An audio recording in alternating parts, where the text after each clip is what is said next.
నిన్న తిరుపతిలో రాష్ట్ర ఉప ముఖ్యమంత్రి పవన్ కళ్యాణ్ గారు చాలా ఆవేశపూరితమైనటువంటి ఒక రెచ్చగొట్టేటువంటి ధోరణిలో అగ్రెసివ్ అఫెన్స్ ఉపన్యాసం చేశారు. ఆయన ఉప ముఖ్యమంత్రిగా రాజ్యాంగానికి కట్టుబడి పనిచేస్తానని ప్రమాణం చేశారు.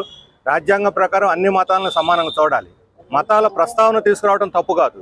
నా మతం మీ మతం అని చెప్పిన ఒక ఉప ముఖ్యమంత్రి స్థానంలో ఉన్న ఆయన తనది వేరే మతం మీది వేరే మతం అని చెప్పని ఈ రాష్ట్రంలో ఉన్నటువంటి ప్రజల్ని వేరు చేసి చూడటం, వాళ్ళు తమను గౌరవించకపోతే మేము మీకు పుట్టగతులు ఉండవని వాళ్ళకి హెచ్చరిక చేయటం, ఈ రకంగా మతాల మధ్య కొంపటి విద్వేషాలు రగిల్చేటువంటి ఈ ఉపన్యాసం రాష్ట్ర ప్రయోజనాలకి, రాష్ట్రంలో శాంతి భద్రతలు సామరస్య వాతావరణం కూడా తీవ్ర భంగం కలుగుతుంది.